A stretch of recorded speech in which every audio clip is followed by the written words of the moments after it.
Hello students, welcome to my channel Shreya classes. आप सभी को मेरे यूट्यूब चैनल श्रेया क्लासेस में बहुत बहुत स्वागत है।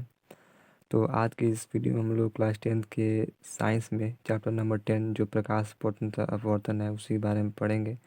तो इसके पहले 4 वीडियो अपलोड हो चुका है जिसमें हम लोग थ्योरी को ख़त्म कर चुके थे और कुछ प्रश्न को भी देख चुके थे। आज नेक्स्ट प्रश्न है उसको देखेंगे। तो जो स्टूडेंट इसके पहले वाले वीडियो को नहीं देखे हैं वो 4 पार्ट इसके पहले वाले वीडियो को प्लेलिस्ट में जाकर देख लेंगे, या फिर इसी वीडियो के डिस्क्रिप्शन में आपको सारे वीडियो का लिंक मिल जाएगा, यहाँ से भी देख सकते हैं। और हाँ, अगर वीडियो अच्छी लगे तो लाइक कीजिएगा और चैनल सब्सक्राइब कर दीजिएगा और बेल आइकन को दबा के ऑल नोटिफिकेशन पर क्लिक कर लीजिएगा। जो ये वीडियो अपलोड होगा उसका नोटिफिकेशन आगे सबसे पहले पहुँच जाए। और जो स्टूडेंट्स मेरे यूट्यूब पर नए आज पहली बार आए उनसे यही कहूँगा कि मेरे यूट्यूब पर क्लास 9 से 12 तक सभी सब्जेक्ट को बिल्कुल बेसिक से पढ़ाया जाता है, कि कॉन्सेप्ट को पढ़ाया जाता है। तो आप अगर मेरे यूट्यूब चैनल को सब्सक्राइब कर लीजिए, क्योंकि आप लोग को जो भी वीडियो अपलोड होगा उसका नोटिफिकेशन आगे सबसे पहले पहुँच जाए। तो चलिए स्टार्ट करते हैं। आज का प्रश्न है, ये कह रहा है कि वायु में गमन करती प्रकाश की एक किरण जल में तिरछी प्रवेश करती है। क्या प्रकाश किरण अभिलंब की ओर झुकेगी तो अभिलंब से दूर हटेगी, बताइए क्यों। तो इसका आंसर है, जब वायु में गमन करती प्रकाश की एक किरण जल में तिरछी प्रवेश करती है तो यह अभिलंब की ओर झुकेगी, क्योंकि हम यह जानते हैं कि प्रकाश की किरण किसी विरल माध्यम सघन माध्यम में प्रवेश करती है तो यह अभिलंब की ओर मुड़ती है। तो मैं इस सारा थ्योरी जो है वो पढ़ा चुका हूँ, तो जो उसे नहीं देखे हैं वो जाके एक बार प्लेलिस्ट में देख सकते हैं। मैं अभी अब तो इसको सारा पढ़ा दिएगा, मैं केवल प्रश्न करा रहा हूँ तो उसमें बता दे रहा हूँ। नेक्स्ट प्रश्न दूसरा नंबर, प्रकाश वायु के 1.50 अपवर्तनांक की कांच की प्लेट में प्रवेश करता है। कांच में प्रकाश की चाल कितनी है। निर्वात में प्रकाश की चाल 3 × 10⁸ मीटर प्रति सेकेंड है। तो देखिए, गिवन कांच का अपवर्तनांक दिया है 1.5। निर्वात में प्रकाश की चाल 3 × 10⁻मीटर प्रति सेकेंड। तो अपवर्तनांक बराबर होता है निर्वात में प्रकाश की चाल बटे माध्यम में प्रकाश की चाल। तो ये हो जाएगा 1.5 × 10 3 × 10⁸। तो ये हो जाएगा आपका निर्वात में प्रकाश की चाल बटे माध्यम में प्रकाश की चाल। तो 1.5 × माध्यम में प्रकाश की चाल बराबर 3 × 10⁸। तो माध्यम में प्रकाश की चाल हो जाएगा 3 × 10⁸ बटे 1.5। तो कटाइएगा तो आ जाएगा आंसर आपका 2 × 10⁸ मीटर प्रति सेकंड आंसर। तो आप लोगों को समझ में आ गया होगा। तो चलिए नेक्स्ट प्रश्न देखते हैं। तीसरा प्रश्न कर रहा है, सारणी 10.3 के से अधिकतम प्रकाशीय घनत्व के माध्यम को ज्ञात कीजिए, न्यूनतम प्रकाश घनत्व के माध्यम को भी ज्ञात कीजिए। तो इसका आंसर होगा, अधिकतम प्रकाशित घनत्व का माध्यम हीरा है जबकि न्यूनतम प्रकाशित घनत्व का माध्यम वायु है, क्योंकि दिए गए सारणी में हीरा का अपवर्तनांक सबसे ज़्यादा है और वायु का अपवर्तनांक सबसे कम है। अब नेक्स्ट प्रश्न 4 नंबर, आपको केरोसिन, तारपीन का तेल तथा जल दिए गए, इनमें से किसमें प्रकाश सबसे अधिक तीव्र गति से चलता है। 10.3 में दिए गए आंकड़ों का उपयोग कीजिए। तो इसका आंसर होगा, दिए गए तीनों पदार्थों में से जल का अपवर्तनांक सबसे कम है, अतः इसमें प्रकाश सबसे तीव्र गति से चलेगा। नेक्स्ट प्रश्न है 5 नंबर, हीरे का अपवर्तनांक 2.42 है, इस कथन का क्या अभिप्राय है।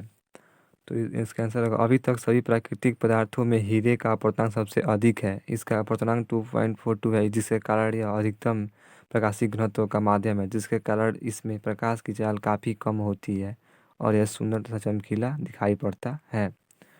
अब नेक्स्ट प्रश्न देखेंगे, किसी लेंस की एक डायोप्टर क्षमता को परिभाषित कीजिए। कह रहा है किसी लेंस की एक डायोप्टर क्षमता होती है उसको परिभाषित कीजिए।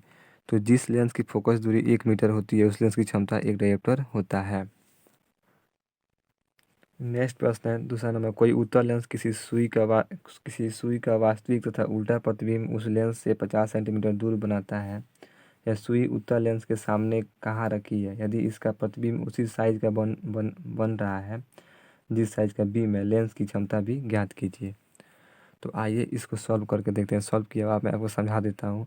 और कितने स्टूडेंट सोच रहे होंगे कि ये सॉल्व किए हुए नोट से पढ़ाते हैं, तो ये इस नोट से तो आप लोग अगर पढ़ लेते हैं तो मैं गारंटी कर रहा हूँ कि बोर्ड एग्ज़ाम में 70 से 80-90% तक ला सकते हैं, अगर अच्छा से कोई पढ़ ले तो। क्योंकि इस नोट से ही पढ़ के कितने लड़के टॉप हो गए हैं, कितने लड़के का 60% से प्लस नंबर है।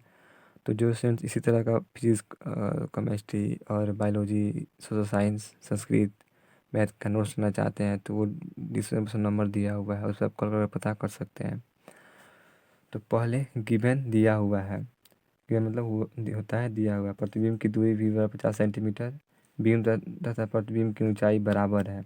m बराबर -1, u बराबर v बटे u बराबर -1, तो 50 बटे u बराबर -1, तो हो जाएगा u बराबर 50 बटे u बराबर -50। m बराबर -1, v बटे u बराबर -1, तो 50 बटे u बराबर -1, तो हो जाएगा -u बटे 50, तो u बराबर -50। अब होगा कि लेंस के सूत्र से, तो लेंस का सूत्र होता है 1/v माइनस 1/v बराबर 1/f। तो लेंस के सूत्र से हो जाएगा 1/50 माइनस 1/50 बराबर 1/f। तो हो जाएगा 1/50 माइनस 1/50 बराबर 1/f। तो वो ये जब माइनस है तो ये प्लस हो जाएगा, तो 1/50 प्लस 1/50 तो 1/f। तो इसका जब एलसीएम होगा तो 50 ही होगा, तो एक हो जाएगा। 50 का जगह पर f, तो 1/1/f। तो हो जाएगा 2/50, तो कट जाएगा 25 में, तो 1 बराबर 1/f। तो ये आ जाएगा 1/25 बराबर 1/f। तो f बराबर आ जाएगा आपका 25 सेंटीमीटर। इतना तक समझ में आ गया होगा। अब 25/100 हो जाएगा, तो ये कटेगा, तो 25 100 में कट जाएगा, तो ये आ जाएगा 1/4 मीटर। तो लेंस की क्षमता पी बार होता है 1/f। तो 1/4 बराबर 1/4/1, तो हो जाएगा 4D। आंसर आपका आ गया। अब नेक्स्ट प्रश्न देखते हैं।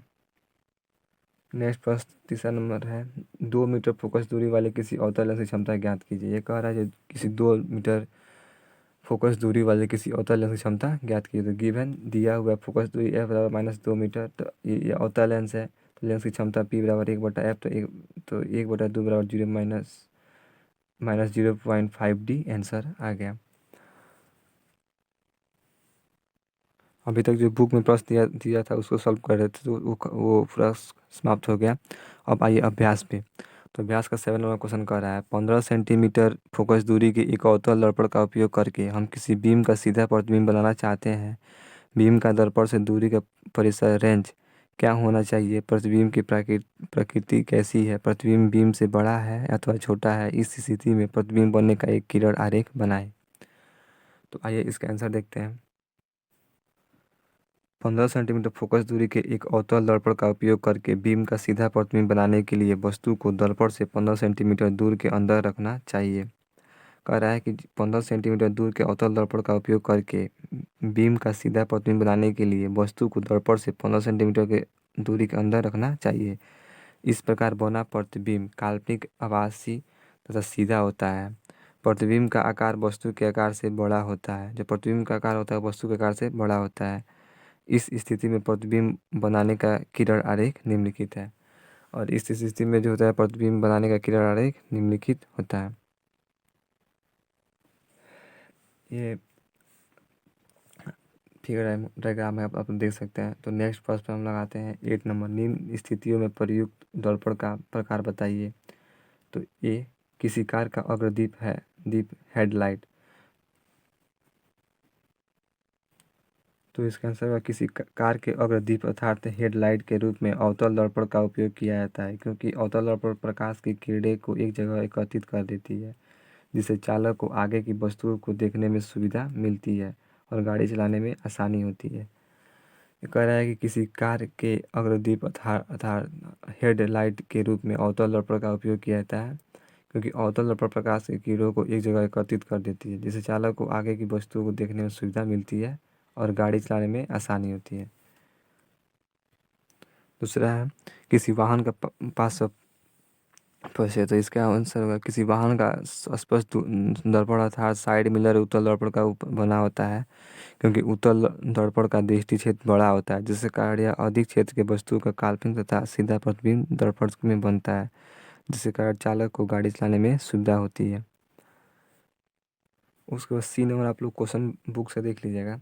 तो इसका आंसर होगा अवतल दर्पण में अवतल दर्पण का उपयोग किया जाता है, क्योंकि अवतल दर्पण प्रकाश की किरणों को एक जगह फोकसित कर देता है, जिससे वह जगह काफ़ी गर्म हो जाता है। इसी का उपयोग विभिन्न कार्यों में किया जाता है। अब नेक्स्ट प्रश्न 9 नंबर, किसी उत्तल लेंस का आधा भाग काला कागज से ढक दिया जाता है, क्या यह लेंस किसी बीम का पूरा प्रतिबिंब बना पाएगा? अपने उत्तर का प्रयोग द्वारा जांच कीजिए। तो इसका आंसर देख देखिए, यह उत्तल लेंस का आधा भाग काले कागज से ढक दिया गया है तो भी यह लेंस किसी वस्तु का पूरा प्रतिबिंब बनाएगा। कह रहा है कि यदि लेंस का आधा भाग काले कागज से ढक भी दिया गया है तो भी यह लेंस वस्तु का पूरा प्रतिबिंब बनाएगा। प्रेक्षण करने पर हम यह पाते हैं कि जब हम उत्तल लेंस के आधे भाग को काले कागज से ढक देते हैं तो इस स्थिति में भी यह पर्दे पर वस्तु का पूरा प्रतिबिंब बनता है। अब ये कह रहा है कि जो प्रेक्षण करने पर यह निष्कर्ष आता है कि जब हम उत्तल लेंस के आधे भाग को काले कागज से ढक देते हैं तो इस स्थिति में भी वो पर्दे पर वस्तु का पूरा प्रतिबिंब बनाता है। तो उम्मीद करता हूँ आप लोग वीडियो अच्छी लगी होगी। वीडियो कैसी लगी कमेंट में ज़रूर बताइएगा। अगर वीडियो अच्छी लगी हुई तो वीडियो को लाइक करके चैनल को सब्सक्राइब कर दीजिएगा और बेल आइकन को दबा के ऑल नोटिफिकेशन पर क्लिक कर दिएगा। जो भी वीडियो अपलोड होगा उसका नोटिफिकेशन आपके पास सबसे पहले पहुँच जाए।